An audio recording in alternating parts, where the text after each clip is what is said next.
Hello everyone, how are you? I am Neeraj Tiwari. Welcome to listeners, viewers and subscribers. Guys, कैसे हैं आप सब? मैं आशा करता हूँ आप सब स्वस्थ हैं, खूब मस्त हैं और आप सब अपनी एक दिवसीय परीक्षा में व्यस्त हैं। परीक्षा आप चाहे ऑल स्टेट पीसीएस की दे रहे हो, बीपीएससी की दे रहे हो, एसएससी की दे रहे हो, रेलवे की दे रहे हो या फिर एनडीए, सीडीएस या टीचर एग्ज़ाम की दे रहे हो। अब हर जगह जीके और जीएस का रोल हो गया है। जीके जीएस हर एक परीक्षाओं में आ रहा है। आप अगर उसे सीरियसली ले रहे हैं तो बहुत अच्छी बात है, नहीं ले रहे हैं तो लेना स्टार्ट कर दीजिएगा मित्रों। कंटेंट पढ़ना ही है। History, polity, economy, geography, science, current affairs, computer, पारिस्थितिकी, पर्यावरण, हर एक टॉपिक को पढ़ते हुए चलना होगा। तब जा करके आपका जीके जीएस का पैटर्न पूरा होता है। जीके जीएस में अगर हम बात करते हैं तो कल हमने अनाउंस किया था कि अब लगातार 50 प्रश्नों का अभ्यास हम स्टार्ट कर रहे हैं। तो 50 प्रश्नों का जो टेस्ट होने वाला है ये लगातार चलेगा। 100-150 टेस्ट जितना भी हम करा सकते हैं वो कराएंगे। बीच बीच में महामैराथन भी चलाते रहेंगे। तो आप लोग भी पेन और पेपर के साथ अगर जुड़ जाते हैं बहुत अच्छी बात है। क्वेश्चंस 50 रहने वाला है। लास्ट में अपना स्कोर कार्ड बताइएगा कितना क्वेश्चंस आपका सही जा रहा है। पहला क्वेश्चन आपसे कह रहा है, रिपब्लिक पार्टी ऑफ इंडिया के संस्थापक निम्न में से कौन थे? सुभाष चंद्र बोस रहे, भगत सिंह रहे, रमेश चंद्र मजूमदार रहे या फिर बी.आर. अम्बेडकर रहे? रिपब्लिकन पार्टी ऑफ इंडिया, इसके जो संस्थापक के रूप में जाने जाते हैं भीमराव अंबेडकर साहब जाने जाते हैं। विकल्प आप डी के साथ चुनना। अगला क्वेश्चन 2 नंबर पढ़ा जाए। वर्ष 1920 की खिलाफत कमेटी की सभा जिसमें गांधी के असहयोग आंदोलन के नेतृत्व को संभालने का अनुरोध किया गया था, वह सभा किस शहर में हुई थी? लखनऊ में हुई, इलाहाबाद में हुई, लाहौर में हुई या फिर कराची में हुई है? कहाँ पे हुई मित्रों? तो 1920 में खिलाफत कमेटी की सभा जिसमें गांधी से असहयोग आंदोलन के नेतृत्व को संभालने का अनुरोध किया गया था, ऐसी सभा का आयोजन प्रयागराज में हुआ यानी इलाहाबाद में हुआ था। विकल्प सी के साथ आंसर चुनो। अगला क्वेश्चन 3 नंबर पढ़ा जाए। पूछा गया निम्नलिखित में से कौन व्यक्ति होम रूल लीग की स्थापना में शामिल नहीं था? Bal Gangadhar Tilak, S Subramaniam Iyer, Annie Besant और एच.एस. ऑलकॉट का नाम आपके सामने है। होम रूल लीग की स्थापना में कौन सदस्य जुड़ा नहीं था? विकल्पों पर आप गौर करेंगे तो ऑलकॉट का नाम आंसर जाएगा। डी विकल्प आपको सही जवाब के रूप में चुनना होगा। और आगे चला जाए। 4 नंबर क्वेश्चन आता है, नोआखली घटना के समय महात्मा गांधी के निजी सचिव कौन रहे? निर्मल कुमार घोष जी, प्यारे लाल जी, महादेव देसाई जी या फिर वल्लभ भाई पटेल जी? नोआखली घटना के टाइम पे महात्मा गांधी की जो निजी सचिव रहे हैं मित्रों, उनका नाम प्यारे लाल होता है, प्यारे लाल। विकल्प सी के साथ जाएगा। अगला क्वेश्चन 5 नंबर पढ़ा जाए। प्यारा प्रश्न है, आपसे कह रहा सविनय अवज्ञा आंदोलन की असफलता के बाद गांधी जी ने महत्व दिया रचनात्मक कार्यक्रम को, अंग्रेजों से समझौते को, हिंसा के सीमित उपयोग को या फिर परंपरागत कार्यक्रम को? सविनय अवज्ञा आंदोलन की असफलता जब हो जाती है उसके बाद गांधी जी किसको महत्व देते हैं मित्रों? तो रचनात्मक कार्यक्रम में सहभागिता करते हैं। तो रचनात्मक कार्यक्रम को महत्व दिया। विकल्प फर्स्ट के साथ जाएगा। अगला क्वेश्चन 6 नंबर आ रहा है, बंकिम चंद्र चटर्जी की रचना कौन सी नहीं है? दुर्गेश नंदिनी नहीं है, पोस्टमास्टर नहीं है, आनंद मठ नहीं है या फिर देवी चौधरानी नहीं है? बंकिम चंद्र चटर्जी की कौन सी रचना इसमें से नहीं है मित्रों? विकल्पों पर आप गौर फरमाएंगे तो पोस्टमास्टर रचना जो है इनकी नहीं है। विकल्प आप सी के साथ चुन सकते हैं। अगला क्वेश्चन हम लोग 7 नंबर पढ़ेंगे। वर्ष 1911 में किस सामाजिक कार्यकर्ता ने ब्रिटिश विधान परिषद के समक्ष निःशुल्क और अनिवार्य प्राथमिक शिक्षा का प्रस्ताव रखा था? सत्येंद्र नाथ बोस, दादा भाई नौरोजी, गोपाल कृष्ण गोखले और फिरोज शाह मेहता का नाम दिया गया। 1911 में किस सामाजिक कार्यकर्ता ने ब्रिटिश विधान परिषद के समक्ष निःशुल्क और अनिवार्य प्राथमिक शिक्षा का प्रस्ताव रखा गया? तो गोपाल कृष्ण गोखले के द्वारा यह प्रस्ताव रखा गया था मित्रों। बी विकल्प आपका सही जवाब जाएगा। आगे हम लोग चलेंगे। 8 नंबर क्वेश्चन आ रहा है, निम्न में से दक्षिण भारत में विजय प्राप्त करने वाला पहला शासक कौन था? अलाउद्दीन खिलजी, औरंगजेब, शेर शाह या फिर बाबर? दक्षिण भारत पर विजय प्राप्त करने वाला जो पहला शासक बनता है, इन विकल्पों में अलाउद्दीन खिलजी का नाम आता है। तो आप राइट आंसर्स फर्स्ट के साथ चुनना। अपना अगला क्वेश्चन 9 नंबर जा रहा है। निम्नलिखित में से कौन सा व्यक्ति रामपा विद्रोह से संबंधित है? बिरसा मुंडा है, अल्लू लोरी सीताराम राजू हैं, कुशल कुमार हैं और मंगल पांडे का नाम दिया गया। रामपा विद्रोह की अगर बात आती है मित्रों, तो रामपा विद्रोह सीताराम राजू का नाम आता है। विकल्पों में अल्लूरी सीताराम राजू सही जवाब बैठते हैं। राइट आंसर सी के साथ लगता है। अगला क्वेश्चन 10 नंबर पे चला जाता है। प्रश्न संख्या 10 की बारी आती है। पागल पंथ की स्थापना किसने की थी? बुल्ले शाह ने की, यदुवेंद्र सिंह ने की, करम शाह ने की या फिर स्वामी सहजानंद ने की है? पागल पंथ की स्थापना किसने की? अगर हम पागल पंथ की बात करते हैं मित्रों, तो पागल पंथ को एस्टेब्लिश करने में करम शाह का नाम प्रमुखता से लिया जाता है। बी विकल्प अपना राइट आंसर होगा। 11 नंबर क्वेश्चन अपने स्क्रीन पे है। पानीपत के युद्ध में बाबर के जीतने का जो मुख्य कारण रहा, क्या रहा? उनकी घोड़सवारी वाली सेना, तुगलुआ नामक पद्धति, उनकी सैन्य कुशलता या फिर अफगानों की आपसी फूट? पानीपत के युद्ध में बाबर के जीतने का जो मेन कारण होता है मित्रों, बाबर जीतता काहे के लिए है?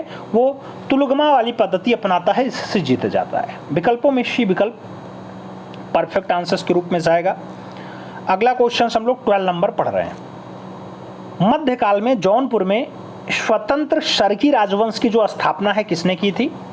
मलिक उल सर्क ने की, हुसैन शाह सरकी ने की, शमसुद्दीन इब्राहिम शाह ने की या फिर फिरोज शाह तुगलक ने किया? सरकी राजवंश की स्थापना जौनपुर में किसके द्वारा किया गया मित्रों? तो सरकी राजवंश के बारे में पूछा जा रहा है और स्थापना की अगर बात आती है, मलिक उल सर्क का नाम ऑप्शन में आएगा। फर्स्ट विकल्प आपका राइट आंसर जाएगा। 13 नंबर क्वेश्चन पे चलते हैं। अधिक संख्या में दफनाए गए बच्चों के शवाधान प्राप्त हुए हैं मालवा संस्कृति से, कायस्था संस्कृति से, जारवे संस्कृति से या फिर आहार संस्कृति से? ज्यादा संख्या में दफनाए गए बच्चों के शव कहाँ मिले हैं मित्रों? तो ज्यादा संख्या में बच्चों के दफनाए गए जो शव प्राप्त हुए हैं वो जारवे संस्कृति से प्राप्त हुए हैं। विकल्प आप बी के साथ चुनो। अगला क्वेश्चन देखा जाए तो 14 नंबर आता है। 14 नंबर प्रश्न है, भागवत संप्रदाय के विकास में किसका योगदान ज्यादा था, अत्यधिक था? पार्थियन का, कुषाण का, हिंदू यूनानी का या फिर गुप्त का? भागवत संप्रदाय के विकास में ज्यादा योगदान किसका रहा मित्रों?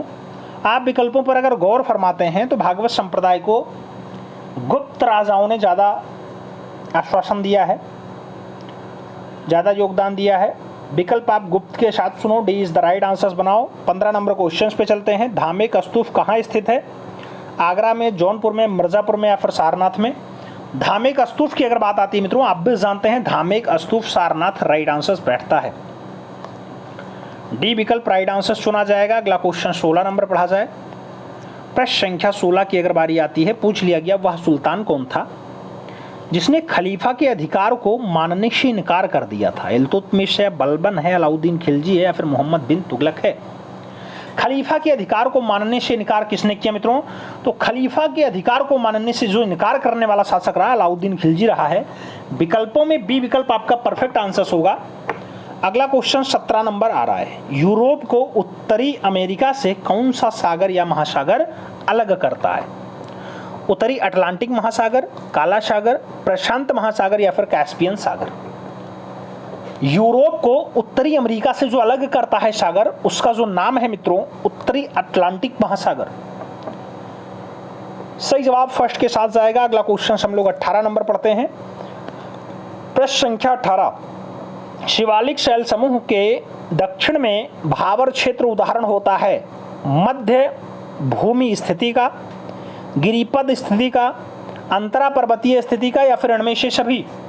शिवालिक शैल समूह के दक्षिण में जो भाबर क्षेत्र होता है, किसका उदाहरण है मित्रों भाबर क्षेत्र?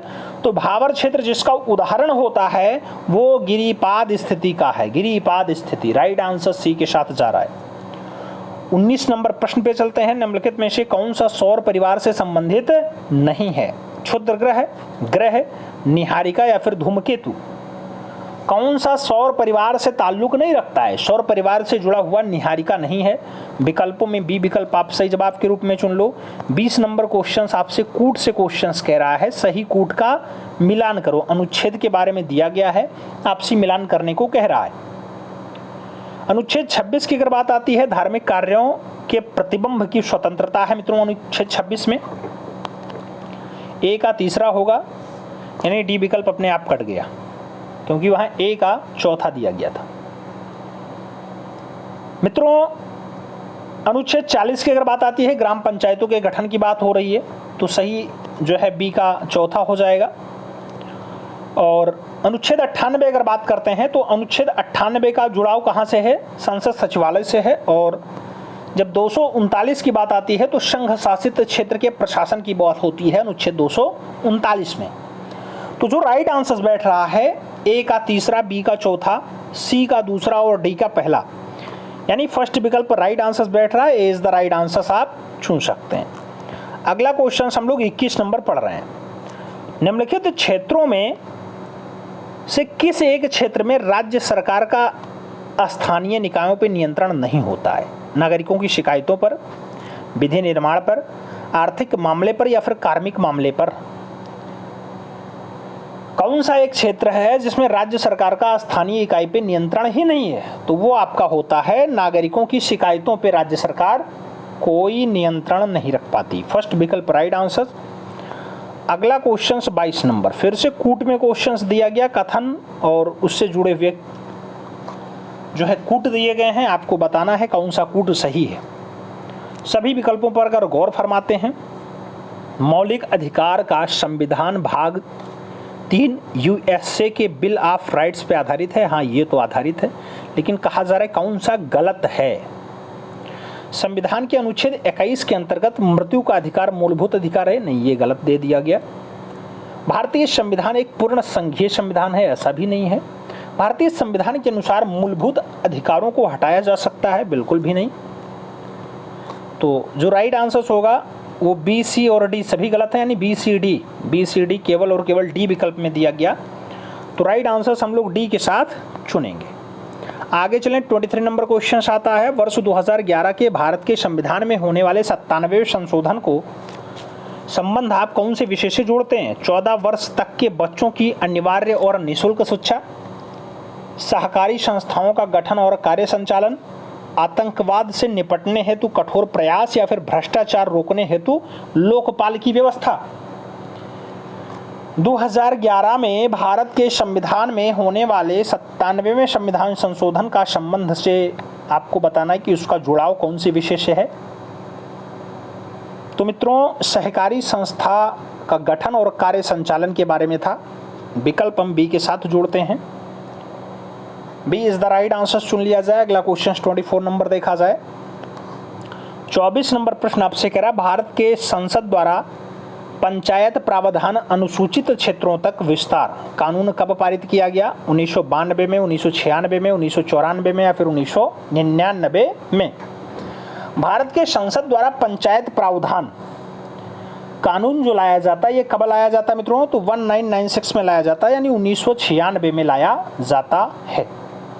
सही जवाब सी के साथ चलेगा। अगला क्वेश्चन 25 नंबर आता है। 25 नंबर क्वेश्चन कह रहा है, व्यक्तिगत प्रयोज्य आय एक डाट है।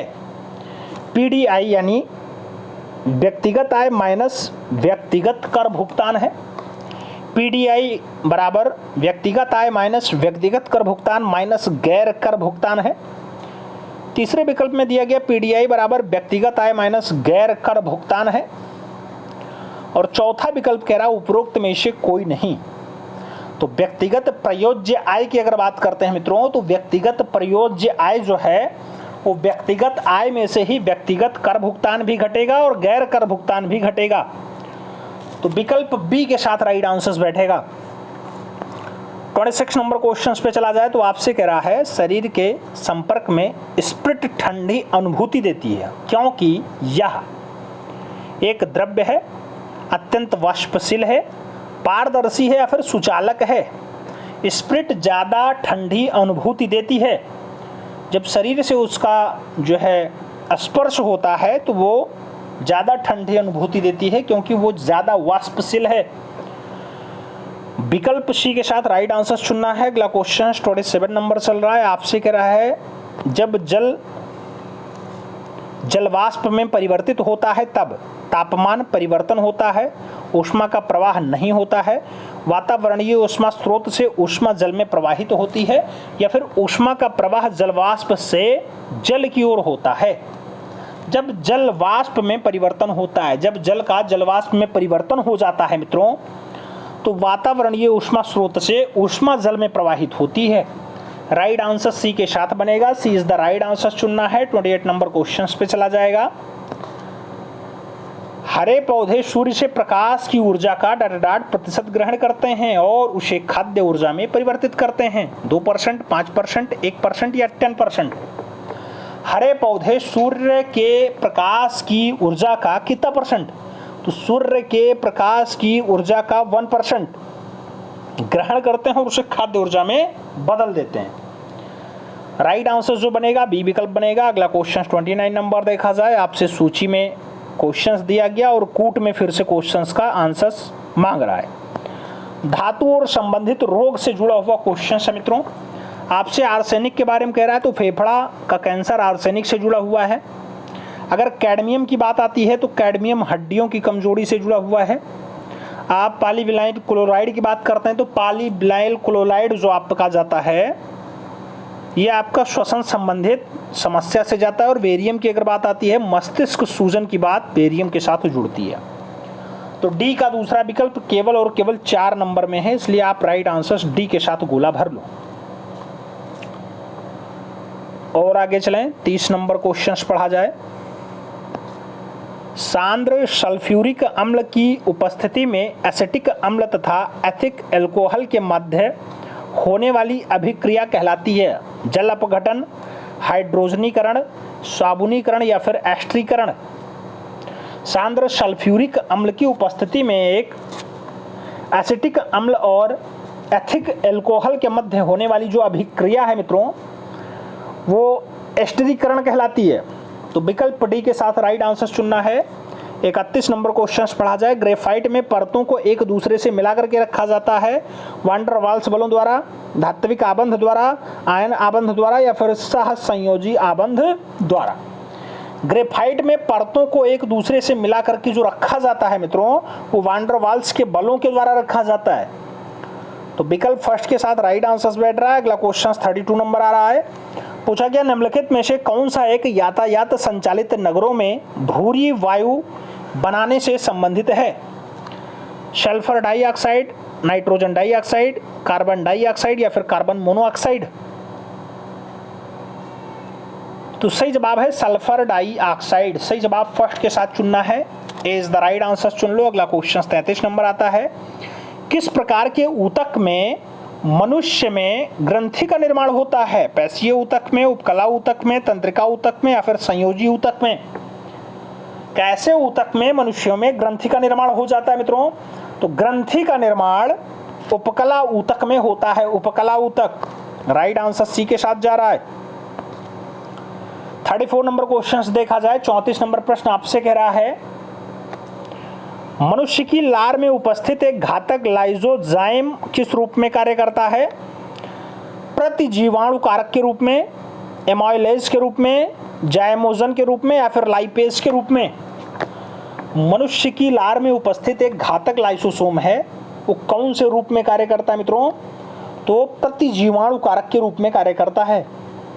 राइट आंसर फर्स्ट के साथ जाएगा। 35 नंबर क्वेश्चन देखा जाए। पौधे में रंध्रों का खुलना और बंद होना किस पर निर्भर करता है? परासारणीयता पे, स्फति दाब पे, वाष्पोत्सर्जन पे या फिर निस्यंदन पे? पौधों में रंध्रों का खुलना और बंद होना कौन से क्रिया पे निर्भर करता है? तो स्फति दाब पे निर्भर करता है। बी विकल्प सही जवाब है। 36 नंबर क्वेश्चन अपने स्क्रीन पे है। करा निम्न में से कौन सा फूल का एक अंश या भाग है?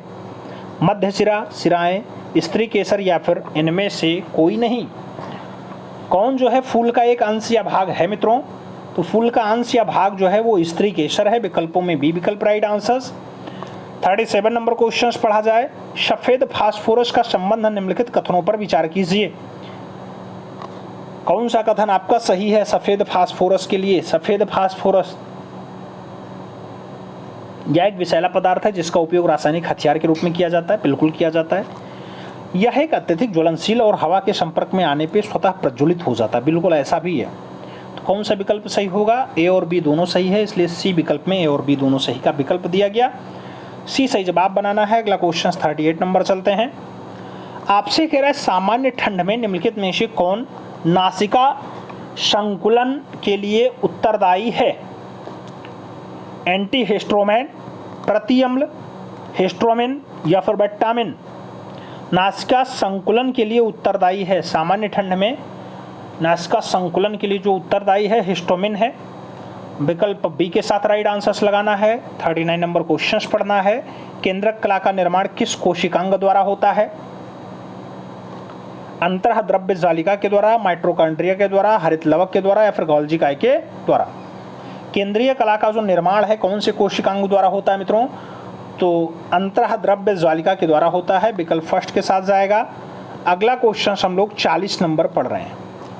40 नंबर क्वेश्चन कह रहा है लसिका एवं रुधिर किस ऊतक का उदाहरण है? ग्रंथिल ऊतक, पेशीय ऊतक, उपकला ऊतक या फिर संवहनीय ऊतक? लसिका और रुधिर किस ऊतक के जो है उदाहरण के रूप में जाने जाते हैं? तो संवहनीय ऊतक के रूप में ये लोग जाने जाते हैं। आगे चलें, 41 नंबर क्वेश्चंस देखें। भारतीय अर्थव्यवस्था के संदर्भ में खुला बाजार परिचालन किससे निर्दिष्ट करता है? अनुसूचित बैंकों द्वारा आरबीआई से ऋण लेना, वाणिज्यिक बैंकों द्वारा उद्योग और व्यापार क्षेत्रों को ऋण देना, आरबीआई द्वारा सरकारी प्रतिभूति को क्रय और विक्रय करना या फिर ए और बी दोनों? भारतीय अर्थव्यवस्था के संदर्भ में खुला बाजार परिचालन किसे निर्दिष्ट करता है? तो आरबीआई द्वारा सरकारी प्रतिभूतियों के क्रय और विक्रय दोनों के लिए। सही जवाब सी के साथ जा रहा है। अगला क्वेश्चन 42 नंबर आ रहा है। पूंजी खाता परिवर्तनीयता की सिफारिश निम्न में से किस समिति ने की थी? तारापोर समिति ने, आबिद हुसैन समिति ने, रंगराजन समिति ने या फिर नरसिम्हन समिति ने? पूंजी खाता परिवर्तनीयता की सिफारिश किस समिति ने की मित्रों? तारापोर समिति ने इसकी सिफारिश की है। सही जवाब फर्स्ट के साथ जा रहा है। अगला क्वेश्चन 43 नंबर पढ़ा जा रहा है। भूगोल को मानव पारिस्थितिकी के रूप में परिभाषित करने वाले विद्वान कौन रहे? विडाल डी ला ब्लास, दूसरे विकल्प में है जॉन ब्रूनसन, तीसरे विकल्प में है एच बैरोज और चौथे विकल्प में है फ्रेडरिक रेंटजेल। मानव पारिस्थितिकी के रूप में परिभाषित करने वाला काम किसका रहा? भूगोल को मानव पारिस्थितिकी के रूप में एच बैरोज ने जो है परिभाषित किया है मित्रों। राइट आंसर सी के साथ जाएगा। 44 नंबर क्वेश्चन अगर देखा जाए तो आपसे कह रहा है भारत में या भारत के निम्नलिखित क्षेत्रों में से कौन सा पारिस्थितिकीय उष्ण स्थल माना जाता है? पश्चिमी हिमालय, पश्चिमी घाट, पूर्वी हिमालय, पूर्वी घाट? अगर आंसर्स की बात करते हैं मित्रों तो राइट आंसर पश्चिमी घाट है। सी विकल्प अपना राइट आंसर होगा। अगला क्वेश्चन हम लोग 45 नंबर पढ़ेंगे। 45 विश्व संगीत दिवस कब मनाया जाता है? 19 मई, 23 जुलाई, 21 जून या फिर 18 सितंबर? विश्व संगीत दिवस संगीत को बढ़ावा देने के विश्व जो है लिए विश्व लेवल पे संगीत को बढ़ावा देने के लिए एक दिवस मनाया जाता है, वो है 21 जून। विकल्प बी के साथ राइट आंसर बैठ रहा है। 46 नंबर क्वेश्चन देखा जाए। भारत का पहला राष्ट्रीय सामुद्रिक पार्क कहाँ स्थित है? कच्छ में है, चिल्का झील में है, सुंदरवन में है या फिर निकोबार द्वीप समूह में है? भारत का पहला है राष्ट्रीय सामुद्रिक पार्क है, कहाँ पे लोकेटेड है मित्रों? तो ये आपका कच्छ वाले बेल्ट में है। कच्छ यानी गुजरात का बेल्ट। तो सही जवाब फर्स्ट के साथ चुन लो। 47 नंबर क्वेश्चन पे चलें। निम्नलिखित में से किसने कहा था स्वाद का वास्तविक स्थान जीभ नहीं बल्कि मन है? अरविंदो घोष ने कहा, महात्मा गांधी ने कहा, रविन्द्रनाथ टैगोर ने कहा या फिर स्वामी विवेकानंद ने कहा है? आपको बताना है ऐसा कथन किसका है। तो बापू ने कहा था कि स्वाद का वास्तविक स्थान जीवा नहीं बल्कि मन है। विकल्प सी के साथ जाएगा। 48 नंबर क्वेश्चन देखा जाए। द सोशलिस्ट नामक समाचार पत्र का प्रकाशन सबसे पहले किसने किया? श्यामजी कृष्ण वर्मा ने, एनी बेसेंट ने, श्रीपाद अमृत डांगे ने या फिर सर सैयद अहमद खान ने? द सोशलिस्ट सही जवाब है श्रीपाद अमृत डोंगे। बी विकल्प राइट आंसर। अगला क्वेश्चन 49 नंबर है। भैंसा सिंगी नामक जाति कौन से राज्य में पाई जाती है? बिहार में पाई जाती है, मिजोरम में पाई जाती है, आसाम में पाई जाती है, फिर नागालैंड में पाई जाती है। भैंसा सिंगी नागालैंड में पाई जाती है मित्रों। सही जवाब डी के साथ चुन लो। HDPE का पूरा नाम क्या है? High density polynile, high density polymer, high density polypropene, high density polypropylene. HDPE का अगर फुल फॉर्म आप देखते हैं तो हाई डेंसिटी पॉलीथिनाइल है। सही जवाब फर्स्ट विकल्प लगेगा, ए इज द राइट आंसर बनेगा। तो मित्रों इस टाइप से टॉप 50 क्वेश्चंस आपके कंप्लीट होते हैं। ये टेस्ट नंबर 1 रहा। इसमें आपका कितना स्कोर रहा ईमानदारी पूर्वक बताइएगा। आज 14 अगस्त है और 14 अगस्त की पूर्व संध्या पे आप सब ये क्लास देख पा रहे हैं। कल 15 अगस्त होगा और 15 अगस्त को भी क्लास चलेगी। अब 50-50 क्वेश्चंस का लगातार अभ्यास जीके जीएस का होता रहेगा। साथ में सिलेबस तो पढ़ते ही हैं। एक क्वेश्चन आपसे पूछ रहे हैं, आपको सही जवाब देना है। भारत में मानव का सबसे पहला जो साक्ष्य प्राप्त हुआ, सर्वप्रथम साक्ष्य प्राप्त हुआ, वो कहाँ पे प्राप्त हुआ? भारत में मानव का सर्वप्रथम साक्ष्य प्राप्त हुआ कहाँ से? कमेंट के माध्यम से ज़रूर बताइएगा। मिलते हैं अगले सेगमेंट में, तब तक के लिए दिल से सैल्यूट। जय हिंद।